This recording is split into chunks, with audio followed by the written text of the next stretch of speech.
Bismillahirrahmanirrahim. Assalamualaikum warahmatullahi wabarakatuh. Innal hamdalillah nahmaduhu wa nasta'inuhu wa nastaghfiruh wa na'udzu billahi min syururi anfusina wa sayyiati a'malina. May yahdihillahu fala mudhillalah wa may yudlil fala hadiyalah. Wa asyhadu an la ilaha illallah wahdahu la syarikalah wa asyhadu anna Muhammadan abduhu wa rasuluh. Allahumma shalli ala nabiyyina Muhammad wa ala alihi wa man tabi'ahum bi ihsan ila yaumiddin. Allahumma inna nas'aluka ilman nafi'a wa rizqan thayyiba wa amalan mutaqabbala. Puji syukur kita panjatkan pada Allah.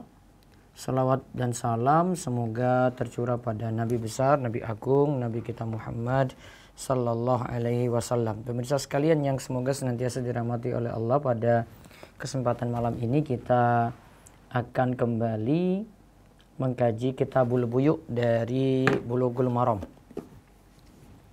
Ya, dari Bulughul Maram karya Imam Ibnu Hajar Al-Asqalani, tentang masalah jual beli masih dalam pembahasan kita malam ini ya. Dimana kita lanjut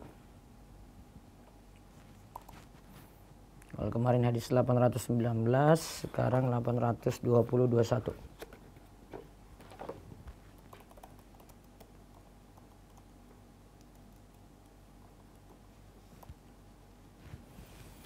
Ini tentang hukum jual beli fuduli.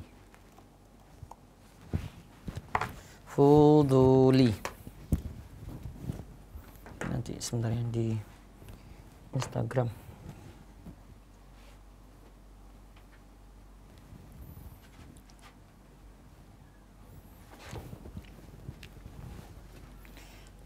Diistilahkan oleh Syekh Abdul Fauzan dengan tasarruf.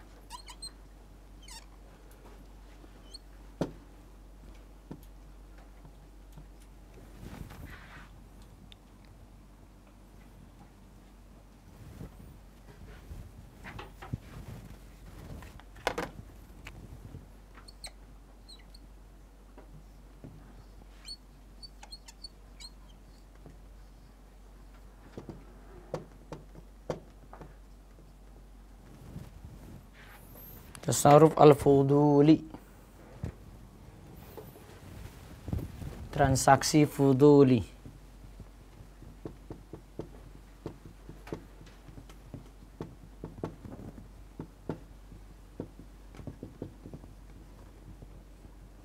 Nah, apa yang dimaksud nanti kita lihat dari contoh kasus yang diceritakan dalam hadis, dan kita akan lihat perinciannya.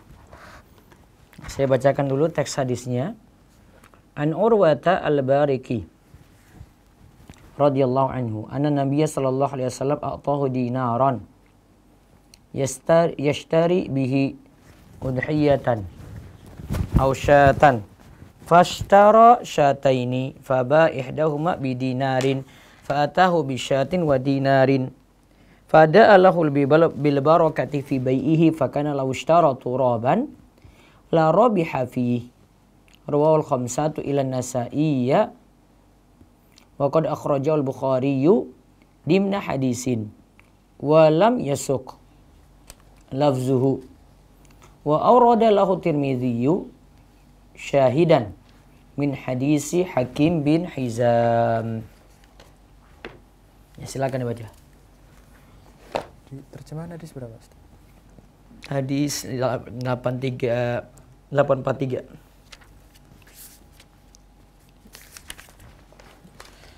Dari Urwah al-Bariki radhiyallahu anhu bahwa Nabi Shallallahu alaihi wasallam pernah memberinya 1 dinar untuk dibelikan seekor hewan kurban atau kambing.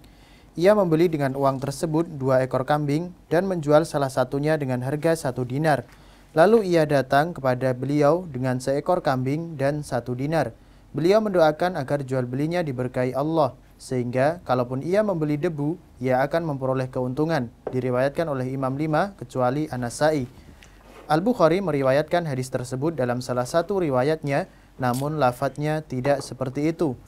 At-Tirmidzi juga mengeluarkan 1 saksi dari hadis Al-Hakim Ibnu Hizam. Ya. Tadi terus masih ya, Hakim bin Hizam sudah ya sampai 844 ya. Nah lihat, dari Urwah Al-Bariki radhiyallahu anhu bahwa Nabi SAW pernah memberinya 1 dinar. Ingat, 1 dinar. Untuk dibelikan seekor hewan kurban atau kambing. Jadi tugasnya 1 dinar ini dibawa untuk beli 1 ekor kambing. Ia membeli dengan uang tersebut 1 dinar tadi, ternyata dia dapat 2 kambing. Jadi dari 2 kambing itu 1 kambing dijual lagi dapat 1 dinar.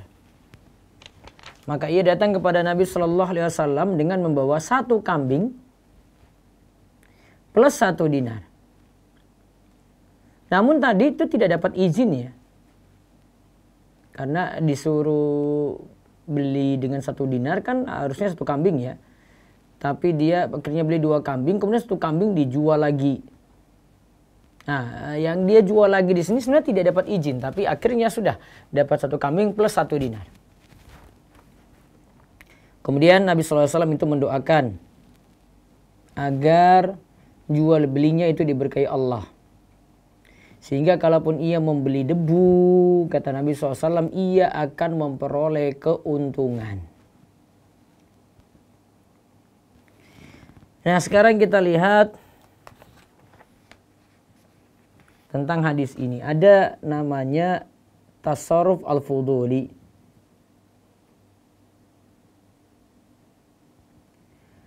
Apa itu transaksi fuduli? Fuduli menurut para ulama fuqaha, yaitu seorang itu memanfaatkan milik orang lain tanpa izin syar'i. Memanfaatkan milik orang lain tanpa izin syar'i.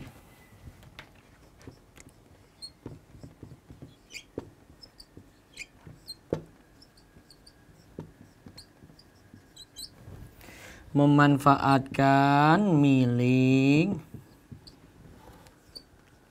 orang lain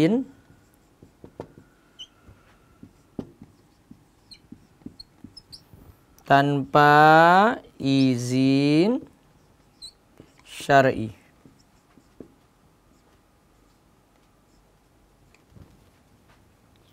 Memanfaatkan milik orang lain tanpa izin syar'i.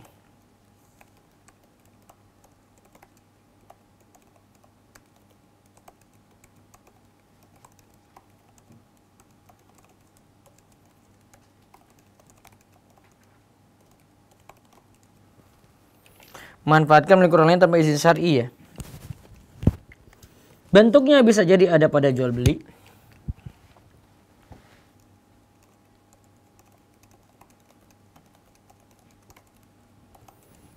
Bisa jadi ada pada jual beli ya, ada atau sewa, gadai, hibah dan bentuk akad lainnya.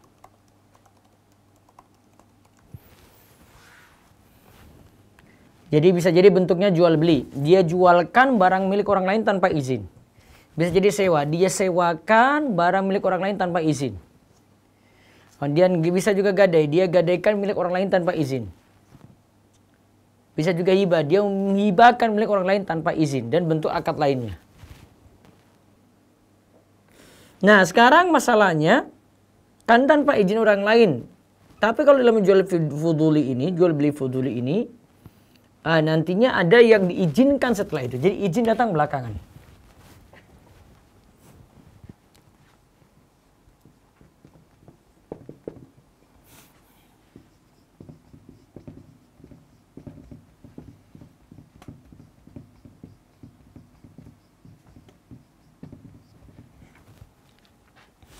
Ingat ya, izin datang belakangan.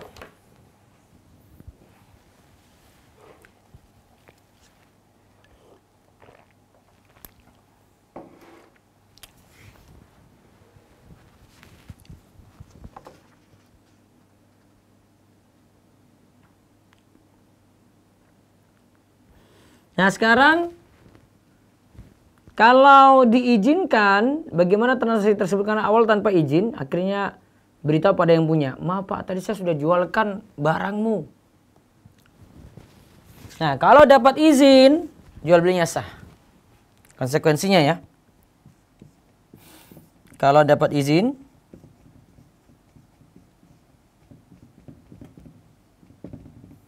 maka transaksi fuduli ini sah.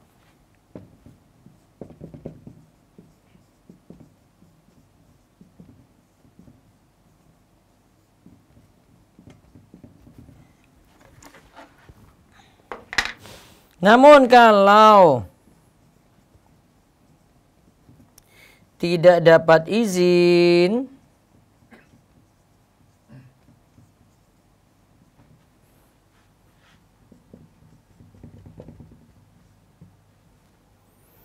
transaksinya tidak sah.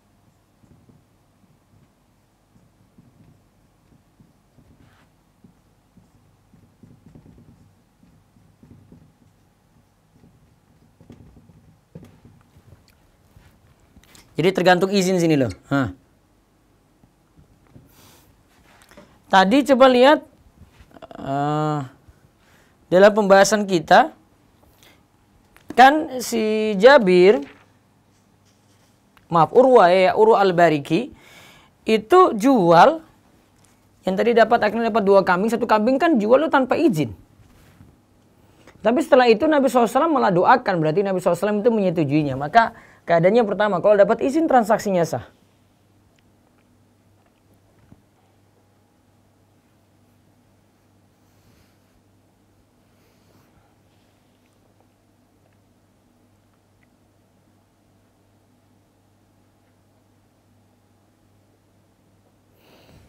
Nah, sebagian ulama katakan bahwasanya jual beli fuduli itu tidak sah karena kembali pada hadis la tabi ma laysa indak. Janganlah engkau jual barang yang belum dimiliki. Namun pendapat pertama lebih kuat. Jadi kalau sudah terlanjur jual ya, kalau si punya barang dia bilang sudah nggak apa-apa, selamat itu. Tapi kalau sudah terlanjur jual, pembeli pertama diberitahu, dia bilang, siapa suruh kamu jual? Saya kan nggak setujui. Atau kalau dalam hal beli, siapa suruh kamu beli? Wong saya nggak suruh beli kok. Saya kan cuma suruh kamu beli ini. Nah, berarti tugasnya kalau tidak diridhoi tadi atau tidak diizinkan, nah berarti transaksi yang dilakukan tidak sah.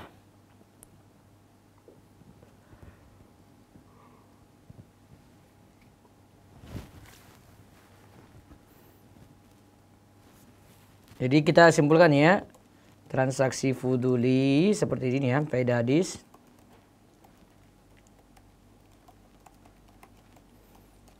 Transaksi fuduli jika diizinkan maka sah.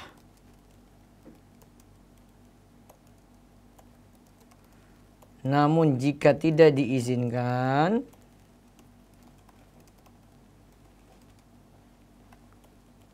maka tidaklah sah. Oke. Nah, terus faedah yang lainnya lagi. Ar-ribah laisa lahu haddun muayyan. Keuntungan tidak dibatasi. Berapa persen atau berapa jumlahnya. Modal 100.000, dia jual 200.000 boleh. Modal 1 juta dijual 2 juta boleh. Itu 2 kali lipatnya namanya. Asalnya keuntungan tidak dibatasi.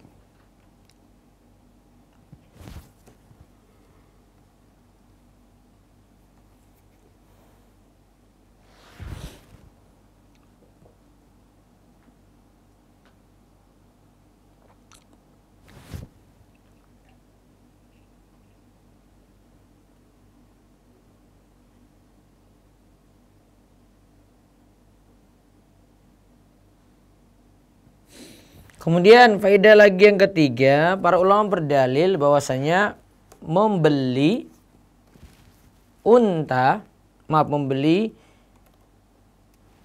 udhiyah, hewan kurban ya,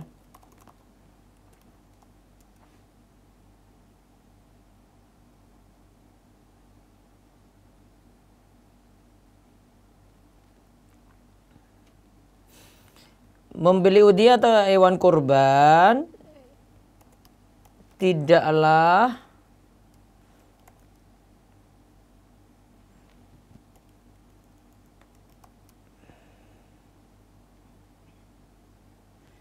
berarti yang sudah dibeli tidak boleh diganti.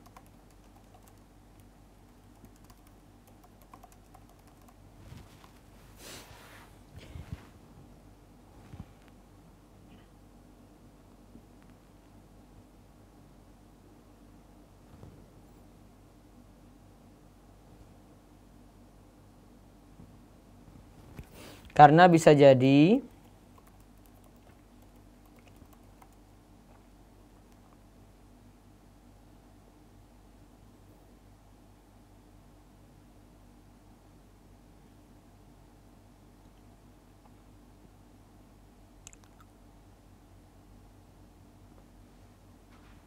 tadi yang membeli udhiyah atau hewan kurban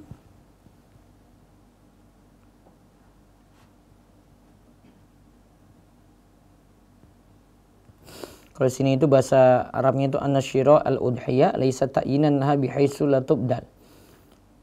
Ya, pembelian hewan kurban tadi tidaklah dimaksudkan untuk tunjuk tertentu, berarti tidak boleh diganti gitu. Artinya tetap masih boleh diganti ya.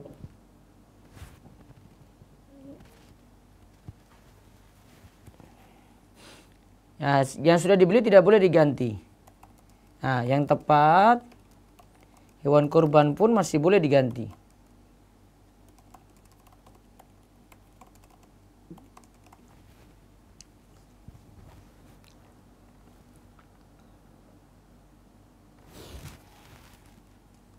Meskipun tidak dilafadzkan.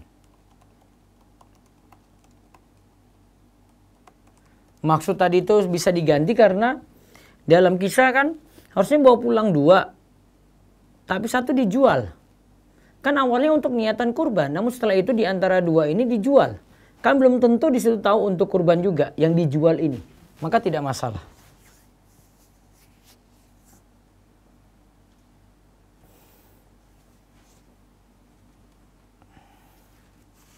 Nah, kesimpulan pokoknya tadi tentang transaksi fuduli itu memanfaatkan milik orang lain tanpa izin syar'i, ya, misal jadi ada jual beli, sewa, gadai, hibah dan akad lain.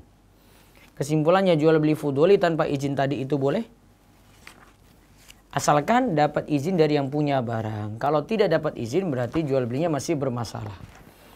Wallahu a'lam bissawab. Silakan, ada 20 menit waktu untuk tanya jawab. Boleh tanya bebas, silakan. Saya cek di YouTube dulu.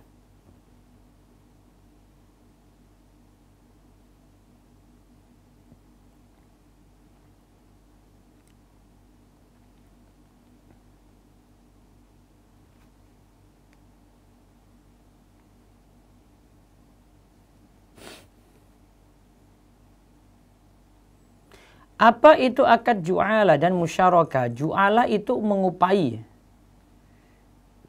Ju'ala itu mengupai tapi pakai target penjualan. Jadi misalnya si A itu disuruh jual barang, ya, terus dihitung yang laku itu berapa. Nah, itu yang dibayar. Kalau lakunya cuma 1 ya sudah dibayar 1. Kalau lakunya 10 berarti dibayar 10. Nah, itu seperti itu ju'ala. Baik, saya balik ke Zoom, silakan. Ada nggak yang di chat dulu, monggo.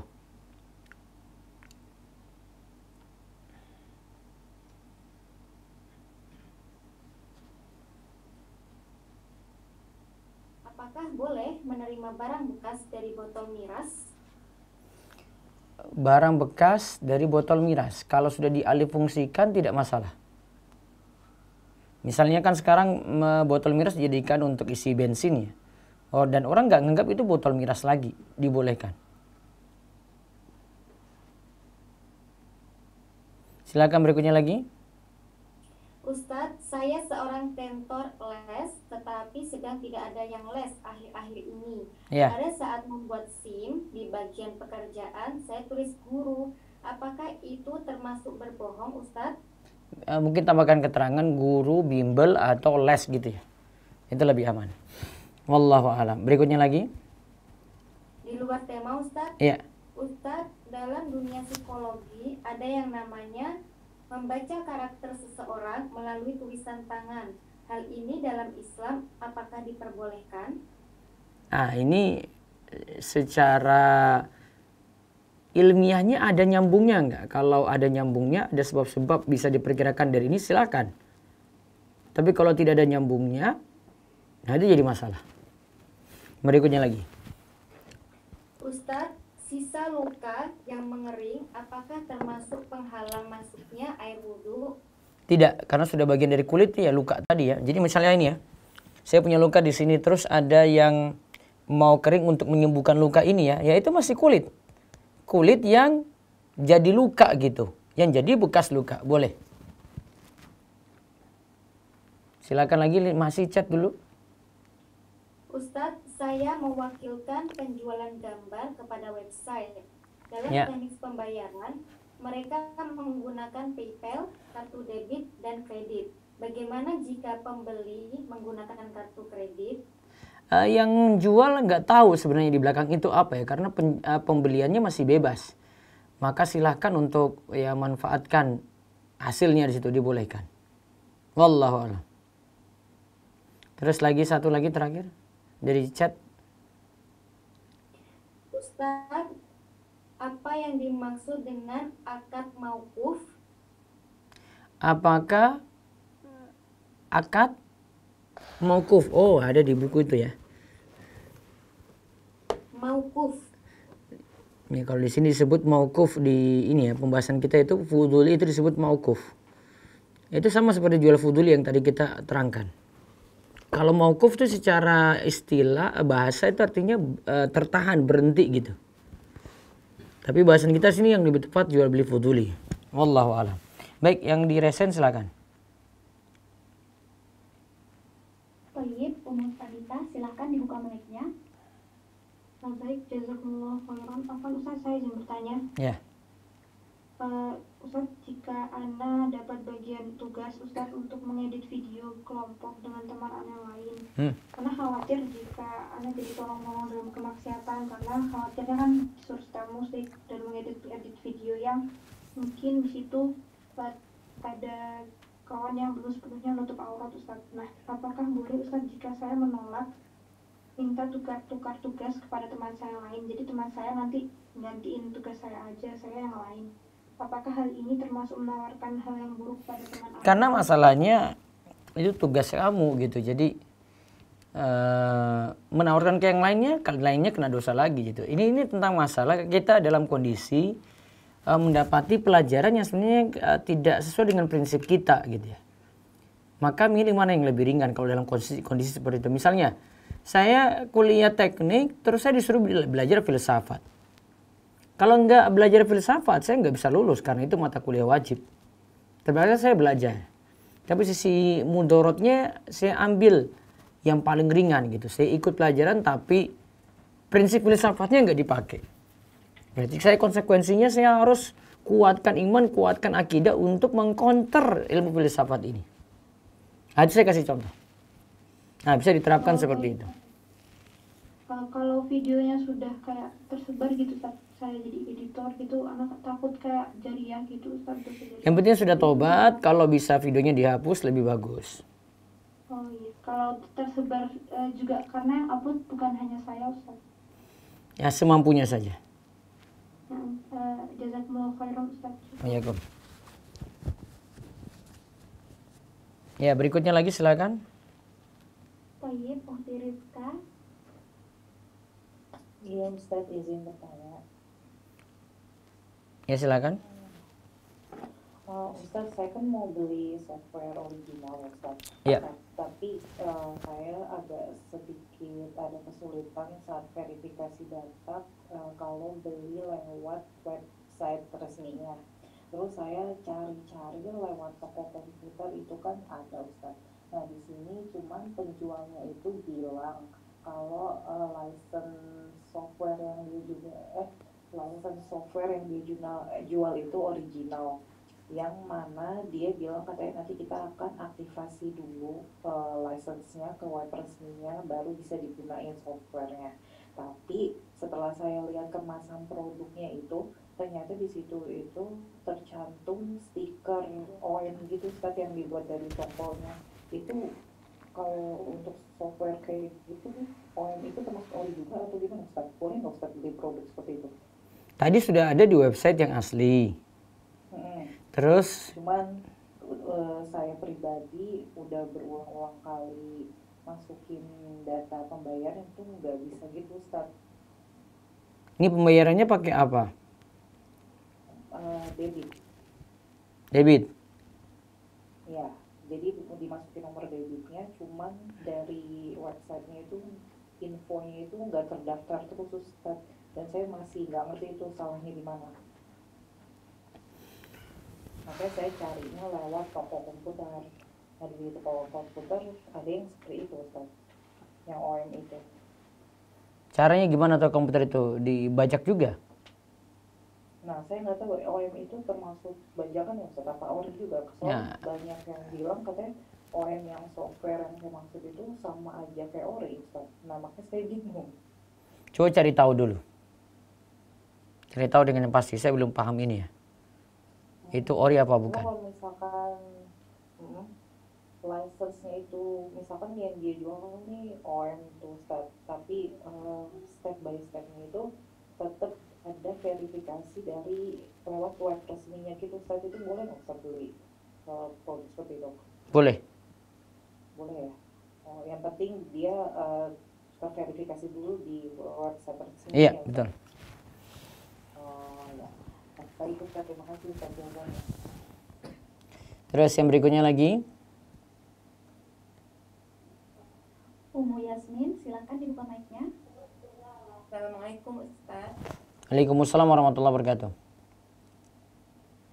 Ustaz, kalau misalnya niat sedekah itu apa saat kita mau bersedekah itu dalam hati kita niatkan ini sedekah saya gitu, atau harus gitu, atau kadang-kadang kan kita lupa Ustaz, begitu ada yang sedekah kita langsung ngasih, nggak ingat niat gitu, itu gimana Ustaz?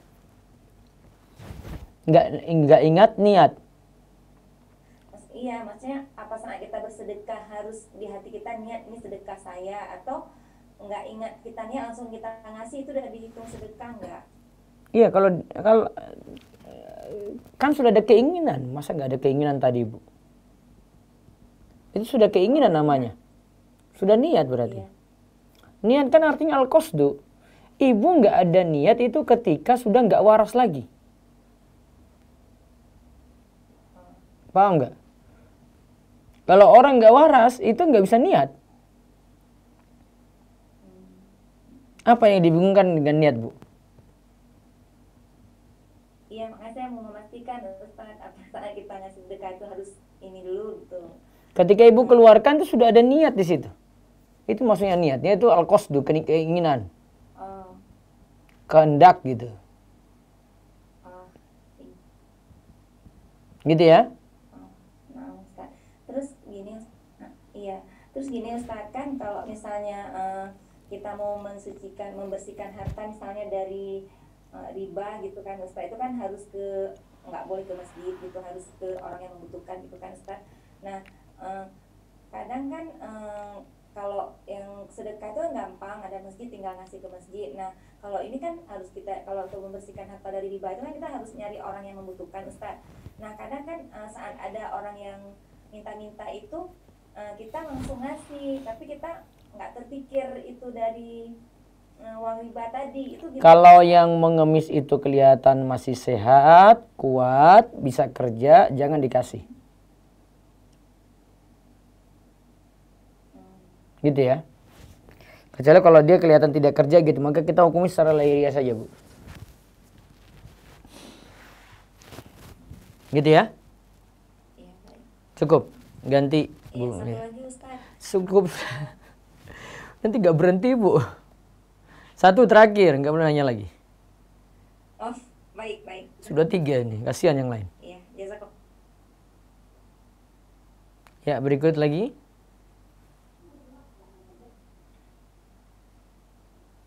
Kartini, silahkan dibuka mic-nya.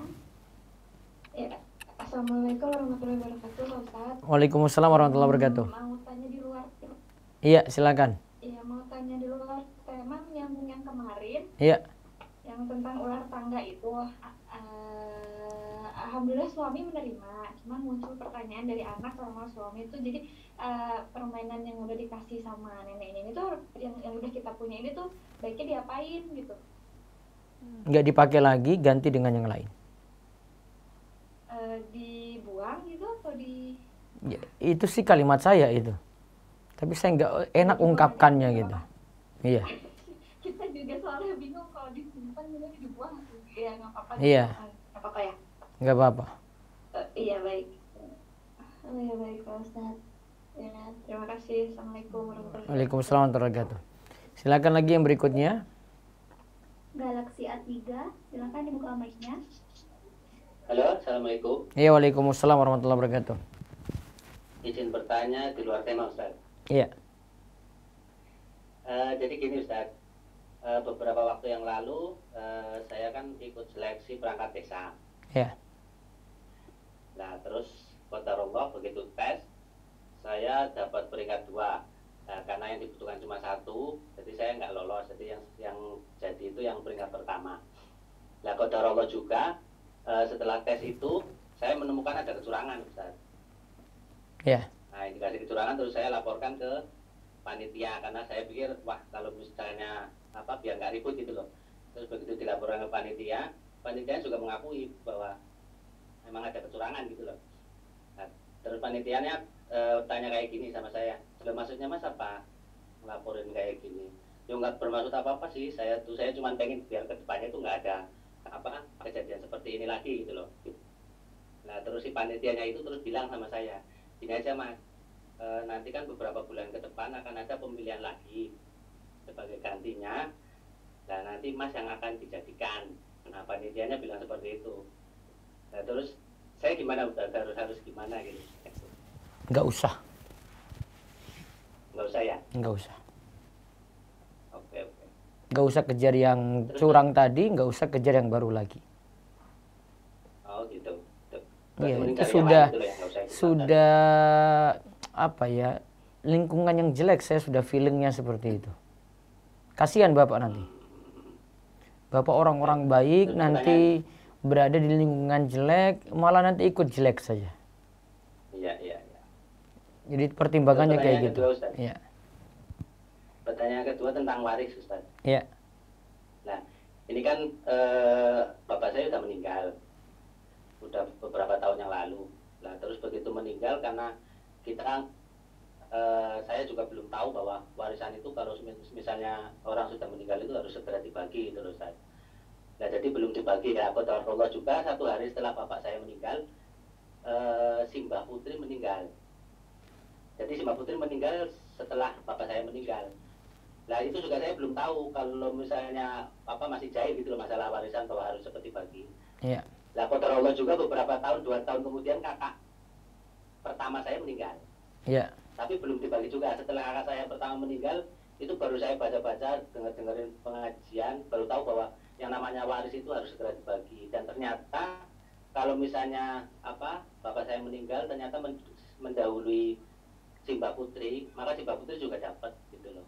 Iya. Nah, terus sekarang harus pembagiannya seperti apa gitu loh? Apakah harus sesuai dengan dianggap bahwa bapak saya itu meninggal si Mbak Putri saya atau gimana?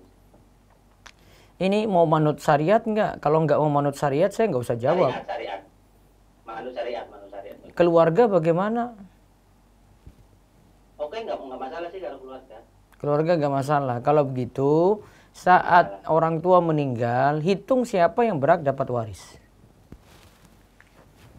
Baru nanti sudah dibagi. Ini misalnya harta sejumlah A sudah dibagi. Anggap sudah dapat semua, terus sekarang hitung lagi untuk Mbah Putri meninggal, siapa sih yang dapat jatah waris.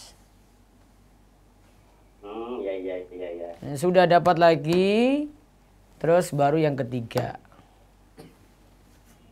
Gitu, jadi siapa yang masih hidup ketika orang tua meninggal, maka dia dapat waris. Siapa yang masih hidup ketika Mbak Putri meninggal dia yang dapat waris, gitu. Berarti gini, saya deskripsikan ya saja. Saya kan punya saudara 4, meninggal 1 yang kakak. Berarti ya itu sudah jelas yang jadi Bapak paham saya kalimat saya. Tidak usah dideskripsikan, nanti terapkan sendiri. Siapa yang hidup ketika si A yang meninggal itu, maka dia dapat waris. Sudah, Bapak sudah paham itu? Ya, paham. Ya, sudah. Oke, terima kasih Ustaz. Iya. Assalamualaikum. Waalaikumsalam warahmatullahi wabarakatuh. Silakan Bu Meti. Ustaz, Assalamualaikum. Waalaikumsalam warahmatullahi wabarakatuh. Apa Ustaz ini mengenai yang kemarin Ustaz mengenai perhiasan wanita. Anda tanyakan kiatnya tapi belum terjawab Ustaz. Ada penanya juga yang menanyakan mengenai kalau pakaian syar'i itu tidak selalu harus gamis yang panjang langsung menutup ke satu piece gitu loh Ustaz. Ustaz juga jelaskan tidak harus seperti itu kan Ustaz ya? Iya, masih boleh dua style atas bawah. Iya. Kalau misalnya bentuknya itu pulot boleh nggak Ustaz? Apa? Bentuknya pulot gitu. Jadi kayak celana tapi lebar gitu loh Ustaz. Nggak boleh. Celana kan? Iya, tapi kayak kalau pulot itu yang lebar gitu loh Ustaz. Iya Bu, masih bentuk lekuk tubuh. Kenapa nggak rok? Itu masih dihukumi celana gitu Ustaz. Iyalah. Walaupun lebar gitu. Iya. Seperti menyerupai rok gitu pun tetap dihukuminya celana. Karena sudah terbelah. Nah Ustaz, gitu ada bilang. Kalau bentuknya kayak sekarang itu banyak yang rok tapi yang prestep gitu boleh nggak Ustaz? Pokoknya jangan sampai bentuk belahan di tengah gitu jadi celana, nggak boleh untuk wanita. Nah Ustaz, satu lagi Ustaz mengenai gini, kalau misalnya kita bersedekah, terus memberikan baju untuk anak-anak Ustaz ya? Iya. Tapi bentuknya misalnya ya baju rumah sih misalnya kayak bentuk baju nggak pakai lengan gitu, itu gimana Ustaz? Perempuan, untuk anak perempuan. Dipakai di rumah loh. Anak perempuan ya? Iya, anak perempuan. Masih boleh. Maksudnya baju gitu, masih boleh. Iya. Nah Ustaz, apa Ustaz? Itu aja. Iya. Ustaz, Iya Kom. Berikutnya lagi silakan. Kata Rayanti, silakan dibuka mic-nya. Rizka Sinaga, silakan dibuka mic-nya. Rizka Sinaga. Assalamualaikum. Waalaikumsalam warahmatullahi wabarakatuh. Maaf, Ustaz ini mau nanya di luar tema. Ini kan saya punya ayah tiri. Nah, yang pengen saya tahu itu mahram saya itu dari keluarga ayah tiri itu siapa aja. Terus siapa aja juga mahram dari istri saya. Coba ayah tiri ya. Tadi apa yang ditanya yang pertama? Iya, ayah tiri. Ayah tiri dari posisi gimana? Saya punya ayah tiri. Terus mahram saya itu dari keluarga ayah tiri saya ini siapa aja gitu. Ibu nikah lagi ya? Iya. Terus punya ayah tiri ya? Iya. Nah, terus ini ditanya untuk anak ini ya. Anak ini cuma mahramnya pada ibu tirinya saja. Anak ini laki-laki, anaknya laki-laki perempuan? Iya, saya laki-laki. Laki-laki. Iya. Kalau dengan ayah tiri ini punya anak yang dulu dia misalnya nikah dengan perempuan lain terus bawa anak, maka jadi bukan mahram. Maka mahramnya itu sebatas ke ayah saja gitu. Jadi kalau ke keluarga ayah tiri itu misalnya dari saudara perempuan ayah tiri atau ibu ayah tiri itu gimana Ustaz? Saudara perempuan ayah tiri. Iya. Bibi ya? Iya. Satu apa itu? Satu ayah apa satu ibu? Satu ayah, satu ibu. Boleh, berarti itu masih mahram. Berarti sama ibu ayah tiri juga mahram ya? Ya. Sama nenek. Ya. Terus kalau istri saya gimana? Nah, istri ini yang nggak ada hubungan apa-apa ini kecuali dia dengan suaminya sama mertuanya. Berarti ayah tiri saya mahram juga sama ini. Jadi dengan menantu kan? Iya, tapi kan posisinya ini saya anak tirinya dia. Ayah tiri saya apakah mahram juga sama istri saya seperti saya?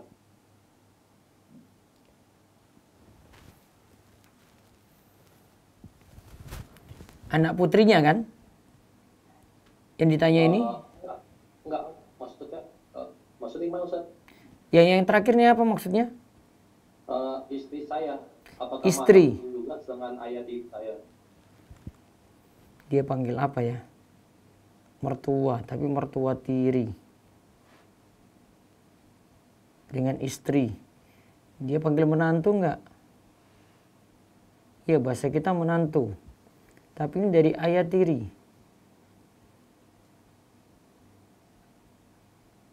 Itu enggak hubungan langsung ya. Wallahu a'lam. Baiknya tidak dimasukkan dalam mahram.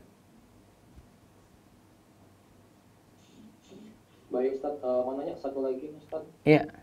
Kalau misalnya bunga bank itu boleh nggak misalnya kita bayarkan untuk biaya admin ATM atau biaya admin dari tabungan itu? Boleh. Apa yang dibayarkan tadi dengan apa tadi? Baik Ustaz. Sebentar, dengan apa? Bunga dari bank itu dibayarkan untuk biaya admin. Maaf. Itu baiknya tidak, karena bunga itu tidak boleh dimanfaatkan untuk kepentingan pribadi. Gitu ya? Ya. Assalamualaikum. Silakan Bu Rahmi.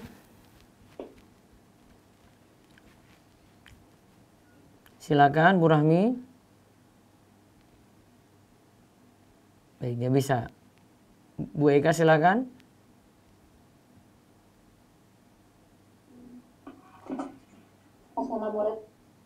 Assalamualaikum warahmatullahi wabarakatuh Ustaz. Sebentar, coba Bu Rahmi dulu. Ya maaf, Bu Rahmi dulu. Assalamualaikum warahmatullahi wabarakatuh. Ya, waalaikumsalam warahmatullahi wabarakatuh.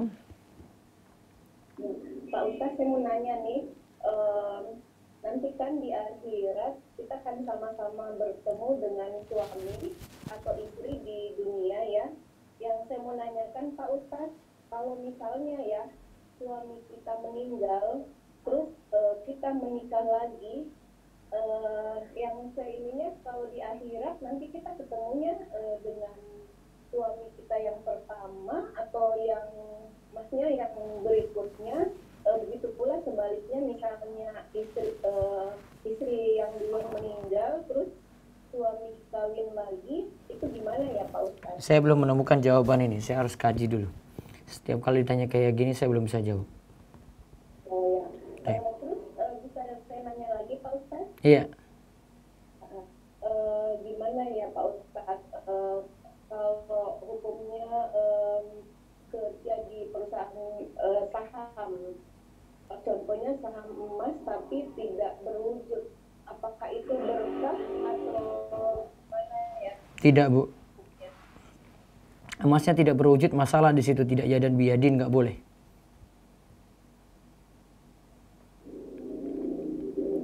Gitu ya? Maaf Pak Ustaz, kurang jelas, bisa diperjelas? Karena transaksi emas tuh disyaratkan harus yadan biyadin, harus tunai, sedangkan di situ tidak berwujud emasnya, maka jadi jual beli bermasalah.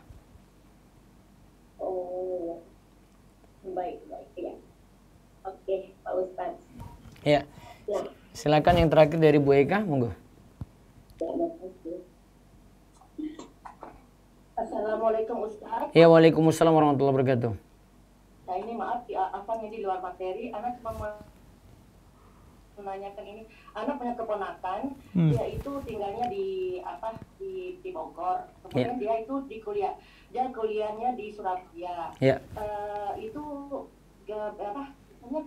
kalau kuliah itu kadang-kadang diantar sama orang tuanya, kadang-kadang juga dia pulang pergi sendiri dari Surabaya ke Bogor sendiri. Apakah itu hukumnya untuk bagi orang tuanya, apakah itu berdosa atau tidak ya Ustaz? Karena dia pergi ke itu tanpa mahramnya gitu. Perjalanannya berapa kilo? Dari Bogor ke Surabaya Ustaz. Jauh sekali, itu sudah safar, itu harus temani mahram wajib. Iya. Enggak temani mahram dosa berarti. Iya, itu Ustaz. Makanya Ana merasa terpanggil gitu mau menyampaikan ke ke kakak gitu, tapi ya bagaimana ya Ustaz ya, karena belum mengenal beritahu pelan-pelan saja kalau dia tidak manut, beritahu pelan-pelan saja kalau dia tidak mau manut, sudah biarin saja, nanti perubahannya pelan-pelan. Oh iya, terus satu lagi Ustaz, kalau bagi untuk yang hukum orang yang bekerja di BPJS, apakah itu hukumnya pendapatannya itu haram atau enggak ya Ustaz ya, yang kerja di BPJS? Asuransi ya? Iya, asuransi. Baiknya tidak bekerja di situ. Oh gitu, oke, ya itu maksudnya. Iya, syukur Ustaz atas informasinya. Jazakallahu khairan Ustaz. Waalaikumsalam. Ya baik, karena pertanyaan di resen sudah selesai, kita cukupkan dulu. Insya Allah besok pagi jam 5:15 sampai atau jam 5:30 ya, kita akan bahas Firqatun Najiyah karya Syekh Muhammad Jamil Zainu. Demikian, mudah-mudahan bawa berkah bagi semuanya. Kita cukupkan, tutup dengan doa kafaratul majlis. Subhanakallahumma bihamdika asyhadu an la ilaha illa anta astaghfiruka wa atubu ilaik. Assalamualaikum warahmatullahi wabarakatuh.